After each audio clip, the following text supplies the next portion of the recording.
तारीख थी 19 सितंबर 2025। जुविंदा अपने म्यूजिकल ग्रुप मेंबर के साथ सिंगापुर में स्कूबा डाइविंग कर रहे थे। उसी दौरान उनकी तबीयत बिगड़ी और कुछ ही वक्त के बाद उन्होंने दम तोड़ दी। अब क्वेश्चन यह है कि जुविंदा के मौत के पीछे कोई सोची समझी कॉन्स्पिरेसी थी या इनके नेचुरल मौत थी। क्यों जुविंदा के मौत के बाद पूरा असम के लोगों के आंखों में आंसू आ गए। कोई भी अपने आंसू को रोक नहीं पाए, चाहे वह भीड़ को कंट्रोल करने वाले पुलिस कांस्टेबल ही क्यों ना हो। सभी के आंखों में आंसू आ गए। इसके चलते असम गवर्नमेंट को 3 डेज के लिए स्टेट मॉर्निंग लगाने पड़ गई। जुविंदा असम के लोगों के लिए क्या मायने रखते थे, आप इस बात से अंदाज़ा लगा सकते हैं कि जब जुविंदा के बॉडी को गुवाहाटी एयरपोर्ट पहुंचे तो हजारों लोग एयरपोर्ट में घुस गए जुविंदा के एक झलक पाने के लिए। असम के सड़कों पर तो जुविंदा की एक झलक पाने के लिए लाखों लोगों की भीड़ सड़कों पर उतर आई। भीड़ इतनी इकट्ठी हुई कि असम गवर्नमेंट को भीड़ को कंट्रोल करने के लिए पुलिस को तैनात करने पड़ गए। जुविंदा के फ्यूनरल में इतने पब्लिक इकट्ठे हुए कि 4th बिगेस्ट गैदरिंग का रिकॉर्ड बन गए। इनसे पहले इंडिया में किसी भी नेता अभिनेता चाहे वो फिल्म मेकर क्यों ना हो, उनके फ्यूनरल में इतने पब्लिक इकट्ठे नहीं हुए थे। जुविंदा के फ्यूनरल में इतने पब्लिक इकट्ठे हुए कि लिम्का बुक ऑफ रिकॉर्ड में इनका नाम दर्ज किए गए। क्यों असम के लोग जुविंदा को अपने मसीहा समझते थे, चलिए इनको स्टार्टिंग से समझते हैं जुविंदा के लाइफ जर्नी को। जुबिन गर्ग असम के लोगों के लिए वह शख्स थे जिसने हिंसा के बीच में असमिया लोगों के अंदर प्रेम के बीज बोए। जब असम में 1990 के दशक में हिंसा भड़की हुई थी, एक लोग दूसरे लोग को पहचान नहीं रहे थे और कत्ले सरेआम कर रहे थे। उल्फा यानी United liberation front of Assam, जो एक उग्रवादी और टेररिस्ट ऑर्गेनाइजेशन है असम के अंदर, इन्होंने 1990 के दशक में असम के अंदर अशांति फैलाए हुए थे। इनकी मांग थी कि असम को एक स्वतंत्र स्टेट बनाया जाए। उल्फा को 1979 में एस्टेब्लिश किए गए थे। उल्फा की क्रूरता असम के अंदर दिन प्रतिदिन बढ़ती ही जा रही थी। कई निर्दोष लोगों ने अपनी जान गंवा दी थी। साल 1990 में इंडियन गवर्नमेंट ने उल्फा को टेररिस्ट ऑर्गेनाइजेशन डिक्लेयर कर दिए और इन पर प्रतिबंध लगा दिए। इसी दौरान इंडियन गवर्नमेंट ने उल्फा के अगेंस्ट ऑपरेशन बजरंग चलाकर असम के अंदर उल्फा के जड़ को कमजोर कर दिए। कुछ उल्फा के कमांडर पकड़े गए, कुछ शूट आउट में मारे गए, कुछ ने खुद को सरेंडर कर दिए। असम के लोग इस खून खराबे को देखते देखते तंग आ गए थे। इनके चेहरे से खुशी गायब हो गए थे। लोगों का आपस में प्रेम खत्म हो गए थे।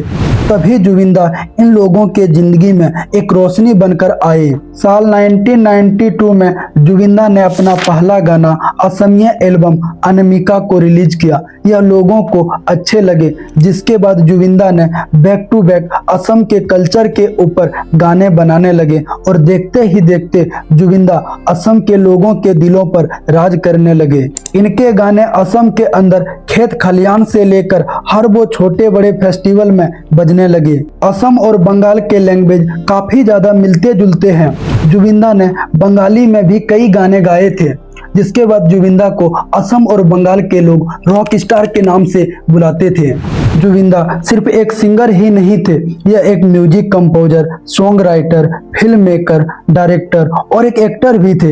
इन्होंने अपने करियर में 30+ फिल्मों में काम भी किए थे और 4 फिल्मों को तो इन्होंने खुद राइटिंग की, उनके अंदर एक्टिंग की और खुद उनको डायरेक्ट भी किए थे, जैसे मिशन चाइना, तुम मोर माथो मोर, कंचनजंगा और देवदास जैसे फिल्मों में। जुविंदा अपनी एक अलग पहचान बनाने के लिए मुंबई बॉलीवुड इंडस्ट्री आ गए और स्टार्टिंग में इन्होंने कई गाने गाए, लेकिन उतनी पॉपुलैरिटी नहीं मिली जितनी मिलनी चाहिए थी। साल 2006 में बॉलीवुड इंडस्ट्री में एक फिल्म बनी गैंगस्टर, जिसमें जुविंदा ने अपनी वॉइस या अली गाने दिए। यह गाने इतने वायरल हुए कि रातों रात जुविंदा को एक सुपरस्टार बना दिए और नेशनल लेवल पर लोग इनको जानने लगे। या अली गाने ने जुविंदा को ग्लोबल इंडियन फिल्म अवार्ड दिलाए बेस्ट प्लेबैक सिंगर का। I want to dedicate this award to the people of Assam and Northeast who are my constant inspirations. या अली गाने के अलावे भी जुबिंदा ने क्रिस 3 ब्लॉकबस्टर मूवी में दिल तू ही बता जैसे हिट गाने दिए और भी कई फिल्मों में इन्होंने अपनी सुरीली आवाज को दिए थे। जुबिंदा ने कई डिफरेंट लैंग्वेजेस में जैसे तमिल, तेलुगु, हिंदी, मलयालम, बंगाली, असमिया करीब 40 लैंग्वेजेस में इन्होंने 38,000 गाने गाए थे। 36 गाने सिंगल डेज में रिकॉर्ड करने का वर्ल्ड रिकॉर्ड बनाए थे जुबिंदा ने। जब जुबिंदा के करियर बॉलीवुड इंडस्ट्री में चरम सीमा पर थी तब इन्होंने मुंबई यानी बॉलीवुड इंडस्ट्री के एटीट्यूड के चलते मुंबई छोड़कर वापस अपने जन्मभूमि असम लौट आए। जुबिंदा एक इंटरव्यू में बताते हैं कि मैं असम में एक राजा की तरह जीता हूं और एक राजा को कभी अपना साम्राज्य नहीं छोड़ना चाहिए। जिसके बाद जुबिंदा ने अपने म्यूजिकल ग्रुप मेंबर के साथ मिलकर असम में ही गाने रिकॉर्ड और फिल्में बनाने लगे। आज के टाइम में ये जो पब्लिक है जो जाति और धर्म के नाम पर एक दूसरे व्यक्ति से भेदभाव करते हैं, एक दूसरे का सिर फोड़ाफोड़ी करते हैं, बट जुबिंदा इस भेदभाव से परे थे। मोर कोनो जाति নাই, मोर कोनो धर्म নাই, मोर कोनो भगवान নাই, मैं मुक्त।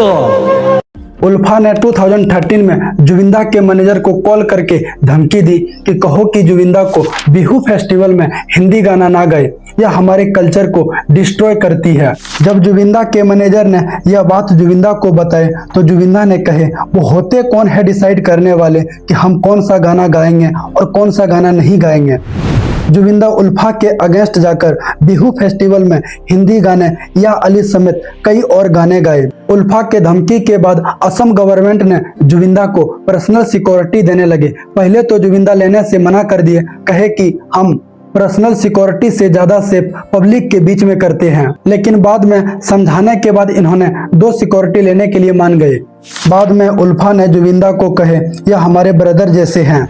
जब 2019 में कोविड महामारी पूरी दुनिया को अपनी चपेट में लेती जा रही थी, गवर्नमेंट को पूरे देश के अंदर कर्फ्यू लगाने पड़ गए, लोगों को घर से बाहर निकलना बंद हो गए, हॉस्पिटल में पेशेंट के लिए जगह कम पड़ गई, इन लोगों को बेड नहीं हो पा रहे थे, लोगों को जहां तहां पड़े रहकर ट्रीटमेंट लेने पड़ रहे थे।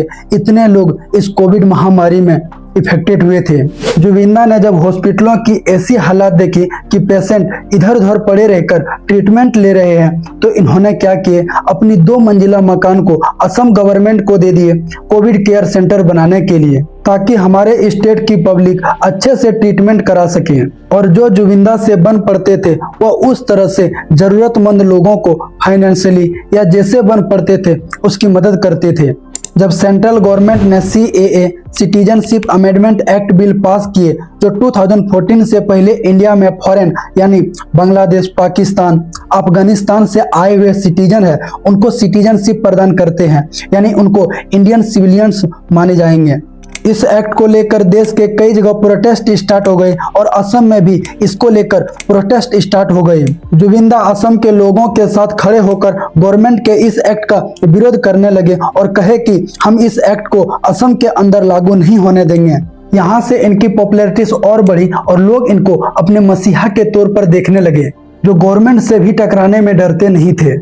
गोविंदा जो बॉलीवुड इंडस्ट्री के जाने माने एक्टर है, इन्होंने मां कामाख्या देवी से कुछ कामना की थी जो पूरी हो गई, तो मां कामाख्या देवी को इन्होंने खुश करने के लिए भैंस की बलि दी, जिस पर जुबिंदा ने इसका विरोध करते हुए कहे मां कामाख्या देवी पशु की बलि से ज्यादा खुश होती अगर वह स्वयं की बलि दे दी होती। तो यहाँ भी टेम्पल के पुजारियों और जुबिंदा के बीच कंट्रोवर्सीज हुए थे। 19 से 21 सितंबर तक सिंगापुर में होने वाले नॉर्थ ईस्ट इंडियन फेस्टिवल में एज ए गेस्ट जुबिंदा ब्रांड एम्बेसडर के तौर पर फेस्टिवल में पार्टिसिपेट किए। शो नाइट में थे, इसलिए जुबिंदा अपने म्यूजिकल ग्रुप मेंबर और फेस्टिवल ऑर्गेनाइजर के साथ मिलकर स्कूबा डाइविंग के लिए चले गए। इसके बाद जो घटना घटी अब सभी जानते हैं। लेकिन जब जुबिंदा का फर्स्ट पोस्टमार्टम सिंगापुर में किए गए और जो रिजल्ट सामने आए सो चौंका देने वाली थी। जुबिंदा की मौत की कारण पानी में डूबने की वजह से बताए गए। आप सोच कर देखिए, ये कोई कॉन्स्पिरेसी नहीं लग रहे हैं। जब जुबिंदा के सारे ग्रुप मेंबर, फेस्टिवल के ऑर्गेनाइजर सभी वहां मौजूद थे, जब जुबिंदा डूब रहे थे, तो इन लोगों ने उनको बचाने की कोशिश क्यों नहीं की? जुबिंदा को आप वीडियो में साफ देख सकते हैं कि जुबिंदा तैरने की हालात में नहीं है, लेकिन फिर भी उनको फोर्स करके भेजे गए।